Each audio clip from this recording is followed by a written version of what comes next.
Tick টিক টিক টিক টিক টিক টিক টিক টিক টিক টিক টিক। ও গরুটা হাঁপসে গেছে, একটু শোয়াই রাখি। একটু শুয়ে থাক। এই যে ওকে নিয়ে যাও, ওই আবার ডাক্তারের কাছে যাবে, ব্যথা পাইছে। ডাক্তার কিন্তু ঘুমায় থাকবে, হ্যাঁ। আর ডাক্তারের কাছে উঠে তাহলে ডাক্তার মুখটা ধইরা ডাকবে, হ্যাঁ।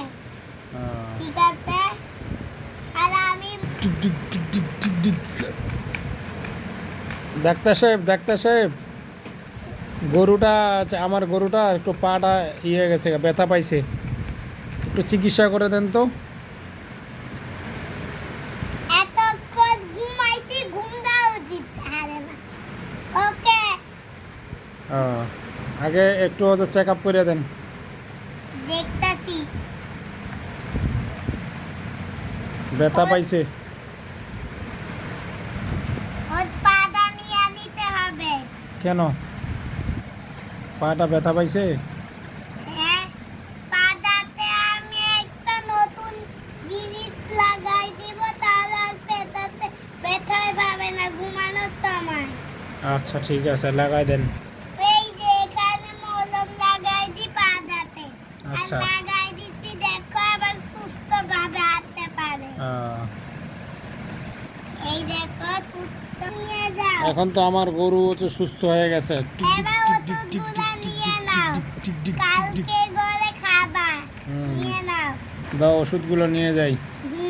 ওষুধগুলো হচ্ছে ঘরে রাখা দিই ওষুধগুলা। কালকে উঠে খাবা সবাই। আচ্ছা ঠিক আছে, রেখা দিকা। এই যে একটু হচ্ছে গরুটার একটু ই করো তো, জ্বরটা একটু চেক আপ দিও তো। তুমি আনো ওকে। ডাক্তার একটু হচ্ছে গরুটা একটু চেক আপ দাও। আমি অনেক ঘুমাই থাকবো।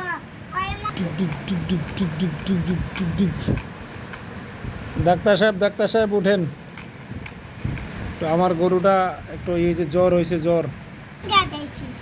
ওকে, বারবার কেন চেক আপ করতে হয়? জ্বর হয়েছে নাকি, একটু জ্বরটা চেক আপ দিয়ে দাও। হইছে। কেমনে যে আমাদের ঘুম ভাঙাই কারে। নিজে পেলাম, একটু মলম লাগাই দিচ্ছি, লাগাই দিলাম। জনাবি ইঞ্জেকশন দি। হইছে। হয়ে গেছে। আচ্ছা ঠিক আছে, এখন গরুটা নিয়ে যাই। না না না না, থামো, ওকে ওষুধগুলো নিয়ে যাও, খাওয়াই দিও। আচ্ছা ঠিক আছে, না, আজকে টাটা। টাটা। আজকের মনে হয় আমাদের ব্লগটা শেষ। এখন ওরে হচ্ছে ঘুমাই দিই। ওকে খেতে দিয়ে দিই আমি, ঘুমাই যাই।